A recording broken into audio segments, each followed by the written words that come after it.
అందరికీ నమస్కారం. ఈ కూటమి ప్రభుత్వం ఇంకొక 1 వీక్ పోతే అక్షరాల సంవత్సరం.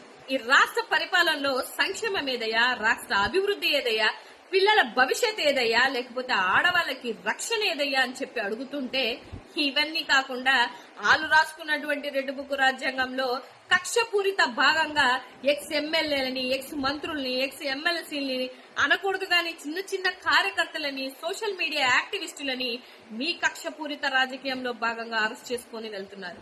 డెఫినెట్ గా మీరైతే ఒక రాజ్యాంగాన్ని సృష్టించారు. ఏంటి తెలుసా, రాబో నాయకులు కూడా ఇలాగే పరిపాలన చేయండి అని.